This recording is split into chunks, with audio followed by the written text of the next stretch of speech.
In the heart of the mighty Mughal Empire, a new era of intellectual curiosity was dawning under the reign of Emperor Akbar. Akbar, a ruler known for his military prowess and administrative genius, possessed a deeply inquisitive spirit. His personal spiritual journey was marked by profound dissatisfaction with the rigid orthodoxy he observed around him. He yearned for a truth that transcended the narrow confines of a single faith. This spiritual restlessness led to one of history's most remarkable experiments in interfaith dialogue. In 1575, Akbar ordered the construction of a special building in his new capital, Fatehpur Sikri. This structure was named the Ibadat Khana, or the House of Worship. It was conceived as a hall for theological and philosophical discussions. Initially, the debates were restricted to various schools of Islamic thought. Sunni theologians, Sufi mystics, and other Muslim scholars were invited to participate. Akbar would preside over these gatherings, which often took place on Thursday evenings. He was not a passive observer, but an active and challenging participant. The emperor quickly grew dismayed by what he witnessed. Discussions were often marred by bitter disputes and personal attacks among the clerics. He found their dogmatism and intolerance to be a barrier to genuine understanding. Their inability to agree on even basic points of their own faith frustrated him immensely. This experience solidified his belief that truth could not be the exclusive property of any single sect. Consequently, in 1578, Akbar made a revolutionary decision. He opened the doors of the Ibadat Khana to people of all religions. Invitations were sent far and wide across his vast empire. Hindu pandits from ancient traditions were welcomed.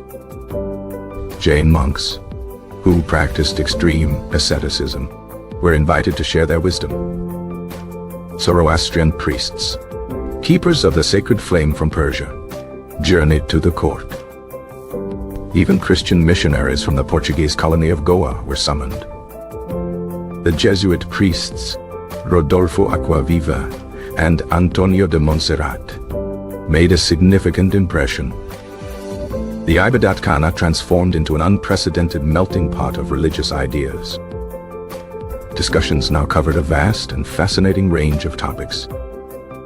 The nature of God, the divinity of Jesus, and the concept of the Trinity were debated with the Jesuits.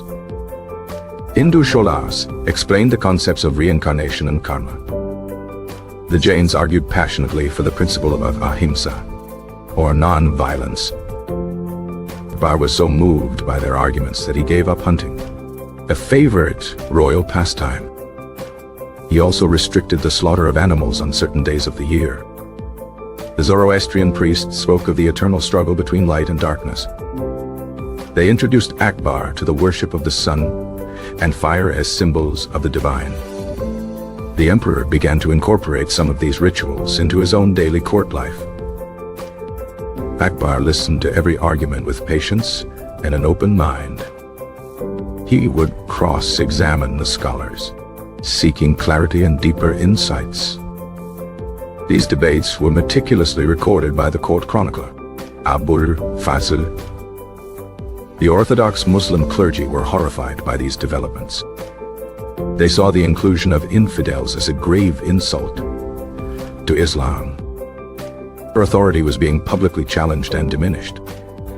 Akbar, in turn, lost all respect for their narrow-mindedness and arrogance. The Ibadat Khana debates led Akbar to a profound conclusion. He became convinced that an element of truth existed in all religions. He believed that no single religion could claim a monopoly on divine wisdom. This realization was the foundation for his policy of Sulh-i-Kul. Sulh-i-Kul translates to universal peace or peace with all. It was a policy of tolerance and mutual respect among all subjects of the empire. Akbar sought to create a state where people were not judged by their creed. This was a radical idea in an age of widespread religious persecution. The debates in the Ibadat Khana eventually ceased around 1582. Akbar felt they had served their purpose in broadening his own understanding. He had moved beyond debate to a phase of synthesis. This led to the formulation of a new spiritual path known as the Din-i-Ilahi. The Din-i-Ilahi, or the religion of God, was not a new religion in the conventional sense. It was more of a spiritual order or a discipleship centered on the emperor himself. It combined what Akbar considered the best elements of the religions he had studied. From Islam, it took the belief in one God. From Zoroastrianism, it incorporated reverence for the sun and light. From Jainism, it adopted the principle of non-violence towards living beings. The Din-i-Ilahi had no sacred book, no priesthood, and no formal rituals. Its core tenets were virtues like piety, prudence, and kindness. The goal was to unite the diverse peoples of his empire under a common ethical framework. However, the Din-i-Ilahi never gained a mass following. Only a few of Akbar's closest nobles and courtiers became adherents.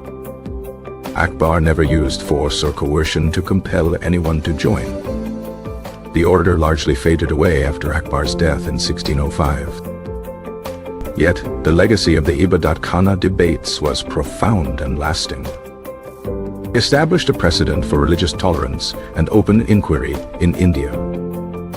Akbar's experiment demonstrated that a ruler could engage with diverse faiths constructively. He showed that political stability did not require religious uniformity.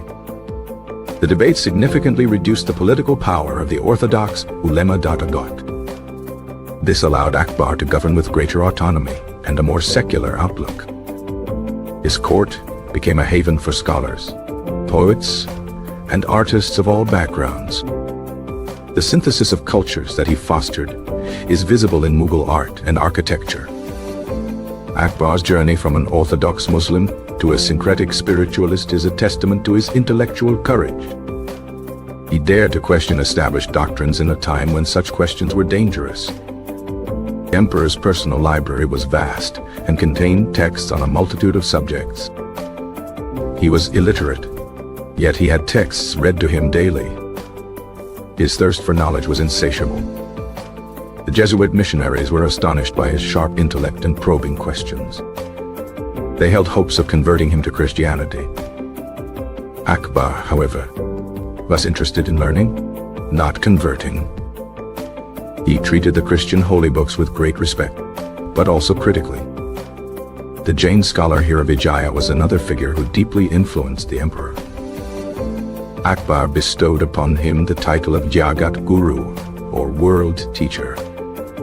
This demonstrates the high esteem in which he held non-Muslim spiritual leaders. Debates were not always peaceful, intellectual exchanges. Sometimes tempers flared and decorum was forgotten. It was this very human failing of the clerics that pushed Akbar away from them. He sought a divinity that was above human squabbles. In 1579, Akbar issued the Masar, or Infallibility Decree. This decree was signed by the leading ulema, albeit under pressure. It declared Akbar the supreme arbiter in matters of religious law. There were conflicting interpretations. His decision would be final. This was a major political move to consolidate his power over the clergy. The Ibadat-Khana was the crucible where this new policy was forged. Akbar's tolerance was not just a matter of personal belief, but also statecraft. He understood that a multi-religious empire could only be held together by inclusion. He abolished the jizya, a poll tax levied on non-Muslim. This was a hugely popular move that won him the loyalty of his Hindu subjects. He also sponsored the translation of Sanskrit epics like the Mahabharata into Persian. This project was called the Raznamama, or Book of War. It was a monumental effort to bridge the cultural gap between Hindus and Muslims.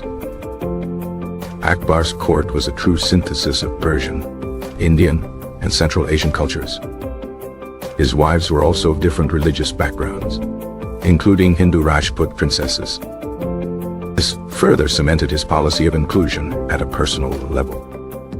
The story of the Ibadat Khanai is a story of one man's quest for truth. It is a testament to the idea that diversity can be a source of strength. Akbar's religious debates were a unique chapter in the history of India. They showcased a vision of a pluralistic society far ahead of its time. The emperor's legacy is not in the religion he tried to create, but in the tolerance he championed.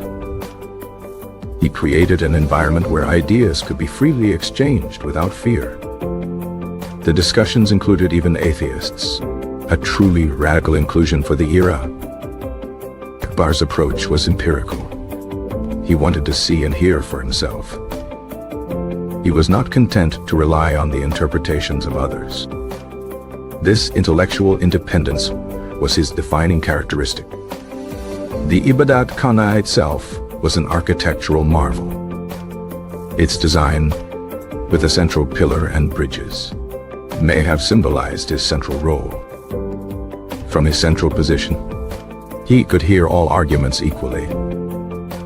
The failure of the initial Muslim-only debates was a critical turning point. It was a moment of profound crisis and opportunity for the young emperor. His decision to invite everyone was an act of immense political and religious courage. He risked alienating the powerful Islamic nobility. Any rebellions against him were framed in the context of his perceived heresy. Yet, Akbar's military and political skill allowed him to weather these storms. His alliance with the powerful Rajput clans was crucial to his success.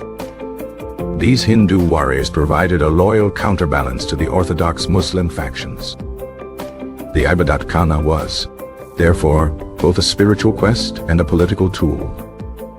It helped Akbar define himself as a universal ruler, not just a Muslim one. He became the shadow of God on earth for all his subjects. The legacy of this period influenced the course of Indian history for centuries. It provided a philosophical basis for a composite, pluralistic Indian identity. Even his harshest critics could not deny the sincerity of his spiritual quest. Badauni, an Orthodox Muslim, chronicled the debates with disdain but also with detail. His writings provide an invaluable, if biased, window into these proceedings. The emperor's engagement with the Jains led to a period of peace for their community. His interactions with the Sikhs were also marked by mutual respect. He donated land for the construction of a holy tank, which later became Amritsar. Akbar's reign proves that tolerance is a source of immense strength for an empire. His house of worship was a laboratory for a new kind of society. Though the experiment ended, its ideals echoed through the ages. Akbar's religious debates remain a shining example of enlightened curiosity.